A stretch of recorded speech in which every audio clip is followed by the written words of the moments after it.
মাঝ আকাশে ভয়ঙ্কর ঝড়, শিলাবৃষ্টি ও বজ্রপাতের কবলে পড়ে শ্রীনগরগামী ইন্ডিগো এয়ারলাইন্সের একটি বিমানে থাকা ২২৭ জন যাত্রীর প্রাণ রক্ষা পেয়েছে পাইলটের তাৎক্ষণিক সিদ্ধান্ত ও অসাধারণ দক্ষতার কারণে। যাত্রীদের মধ্যে ছিল তৃণমূল কংগ্রেসের একাধিক সংসদ সদস্য। বুধবার সন্ধ্যায় দিল্লি থেকে ছেড়ে আসা ইন্ডিগোর ফ্লাইট 6E2142 যখন জম্মু কাশ্মীরের আকাশে পৌঁছায় তখন হঠাৎ প্রবল ঝড় ও বজ্রপাত শুরু হয়।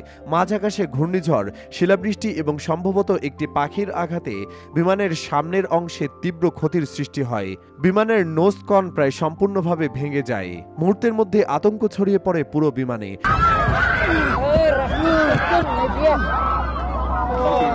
সামাজিক যোগাযোগ মাধ্যমে ছড়িয়ে পড়া ভিডিওতে দেখা যায় যাত্রীরা চিৎকার করছেন, অনেকে প্রার্থনা করছেন এবং কাঁদছেন।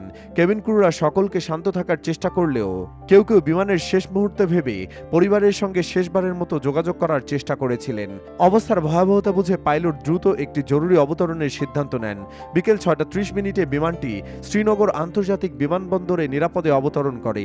অবতরণের সঙ্গে সঙ্গে বিমানটি গ্রাউন্ড করা হয় এবং যাত্রীদের বিমানবন্দরে চিকিৎসা ও মানসিক সহায়তা দেওয়া হয়। ইন্ডিগো এক বিবৃতিতে জানায়, পাইলট ও কেবিন ক্রুরা সকল প্রোটোকল অনুসরণ করেছেন এবং যাত্রীদের নিরাপদে পৌঁছে দেওয়া আমাদের সর্বোচ্চ অগ্রাধিকার ছিল।